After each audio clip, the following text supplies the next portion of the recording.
It began, as these things often do, with strangers drawn together by a thread of fate.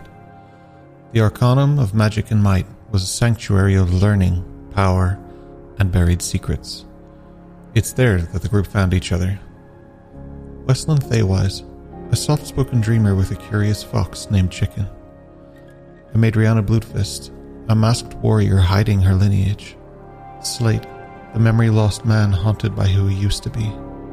Dash Heidman, a thief with charm and a desire. Eos, radiant and otherworldly, a mystery even to herself. And Hatsu Toshitsugu, the quiet sentinel from the southeastern isles, grounded in honor, surrounded by shadows. They were students, wanderers, unknowing pieces on a shifting board. And soon they would be chosen for something greater. Their life at the Arcanum began within lessons, magical oddities, and slow-burning bonds, but peace never lasts. Amadriana was first to spot a strange vessel, cloaked in shadow. The SS Omega-1. On board were Simuel Decker, a technomancer mogul, and Ironclad, his brutal enforcer. Dash, Amadriana, and Lissa boarded the ship and glimpsed what lay beneath the sleek surface. Experiments in glass vats, lives twisted into tools. Dash called it what it was, dangerous. Amadriana revealing her wings and the first of many secrets she would soon unveil. Not long after, the crimson moon rose. Beneath its light, Boreal Paleclaw, Hatsu's brother, succumbed to an ancient curse. The group subdued him, choosing mercy. A trial followed, and justice was measured not in blood, but by words. The Arcanum remained intact. Boreal was spared, not cast out, but now forced to learn from a restricted state.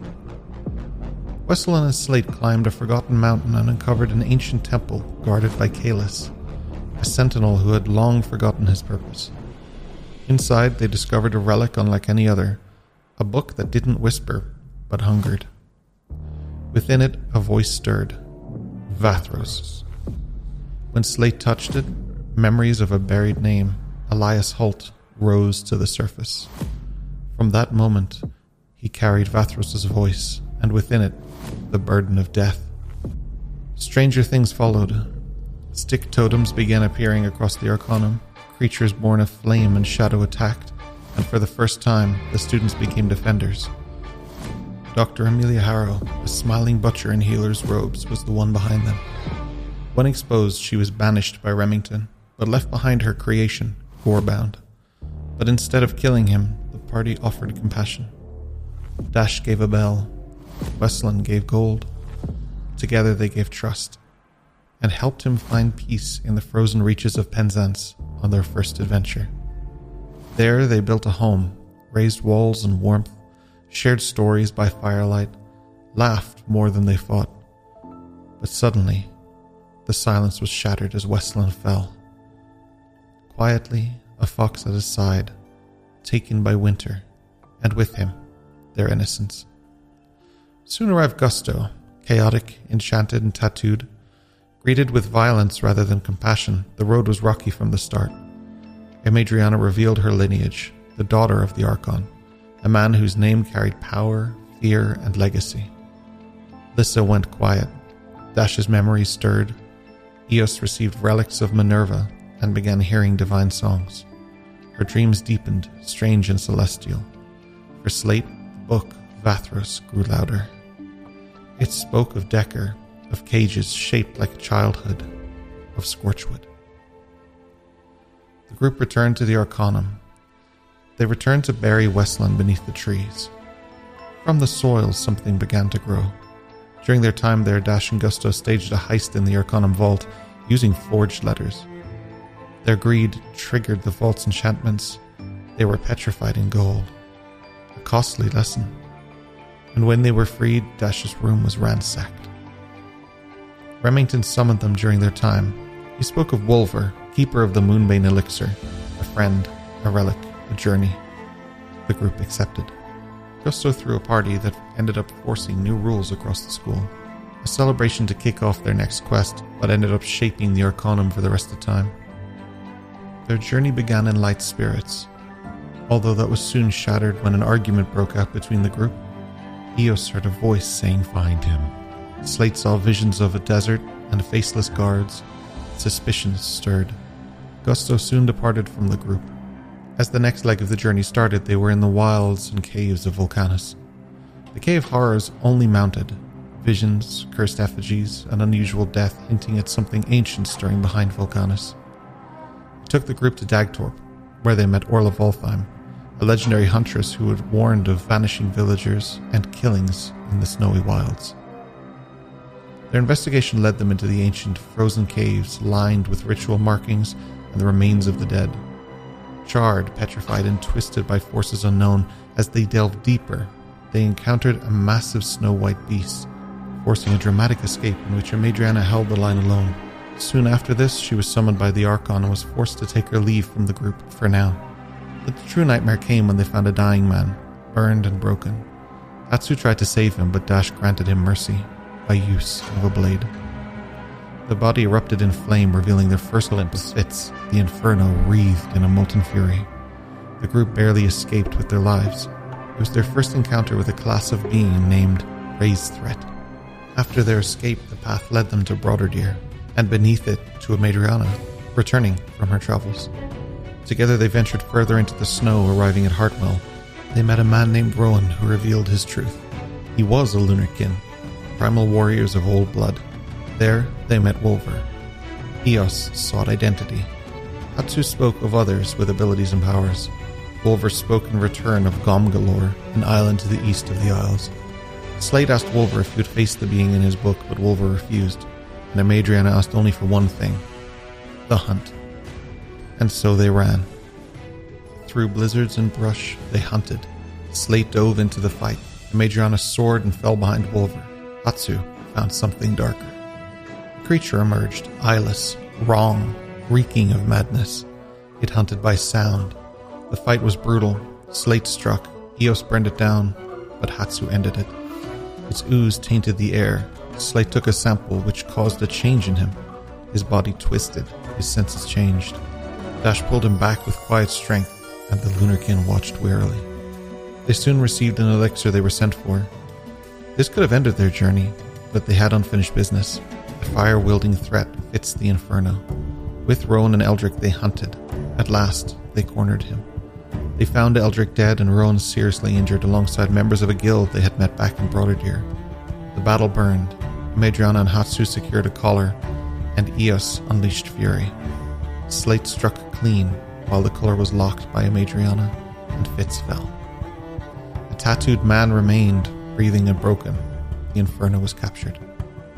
Back at the Arcanum, Fitz revealed things about his personal past. He also revealed that he had been a prisoner, like Slate, and Slate had once taken his form to escape. Slate learned the truth. He was a metamorph, a creation, a survivor. This facility that Slate remembered wasn't history. It was still running, and Fitz was being sent back. As the world slowed, each of them turned inwards. Dash dreamed of fire-wrapped prisons and that father that he could not reach. Eos of oceans and gods, of distant songs she did not yet understand. And Hatsu dreamed of home, and so home became their next journey. A new companion joined the group, Eldrin. And so they traveled to Saigo no Toshi, a city built in grace and silence. Petals drifted through the air. Paper lanterns swayed above the carved stone. There was a welcome, filled with precision, tradition, and weight. Hatsu's homeland gave them rooms, roles, spaces to breathe. Slate received a ring from Hatsu's grandmother, gold-branded with expectation. And Eos met Masasaki, a man of thunderous laughter and brutal honesty. And Eldrin was scheduled to find stillness with Abbot Renji at the monastery. Even Ducky was stabled in peace. They trained, they reflected, they made plans for the season ahead. But the city beneath their feet was not at rest. It was holding its breath. And then, it broke.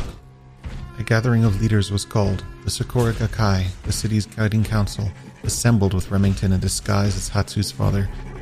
But others came uninvited. The Archon, cloaked in power, Drell Morix, smiling like a knife, Ironclad, a tower of steel and violence, and Thrakgar, battled and blue-skinned, a scarred weapon waiting to be used. Words were exchanged, but only truth was offered. The Archon made his bid. Saigo and Toshi should join him, or it will be broken. The room turned to fire and heat, Ironclad shattering Remington's illusion with one crushing blow. Hatsu's true father was retrieved, and the group would be given a choice, but without options. It was Hatsu's father who ensured their exit, but Remington stayed behind. In the quiet that followed, Drell found Slate. Their conversation was intimate, invasive, memories stirred like ash in the water. The festival of the turning year began soon after. The streets came alive with lanterns and laughter, and music swelled through the air, but even celebration could not mask the cracks. Beneath the joy, blood was spilled. Dashan and Madriana silenced two men of the crown with quiet precision, and then, without sounding or warning, Aldrin vanished. Their search took them to the sewers, where they found not him, but her, a woman crucified beneath wings painted in blood. A message carved in silence. When Aldrin returned, unconscious when gasping, something had changed. Eos looked into his eyes and saw her goddess staring back. Later, the group stood in the graveyard beneath the trees that whispered of endings. Crimson petals began to fall. One landed on Eos, then on Dash, then on Hatsu. But Slate was covered in them. A silent verdict, a sign of what was to come. It came in the shape of a child. Latch, flickering between faces and stepping between selves, and through him the voice Vathros returned. He did not threaten, pleaded for purpose.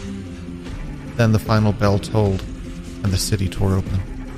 Ironclad shattered the prison and Latch was taken. The Archon opened a door into the Arcanum and vanished within, and buildings burned. The Sikor Gakkai lay dead. Hatsu's father was missing. The streets ran wild with fear, and from the wreckage, more truths began to surface.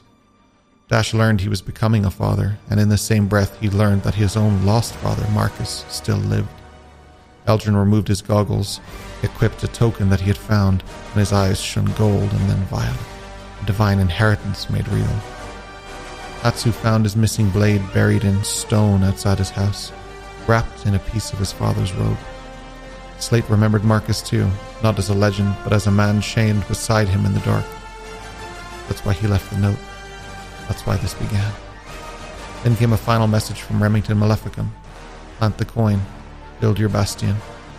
Help the world in my place. The Arcanum has fallen. Saigo no Toshi is burned, and the Wandering Isles would never be the same.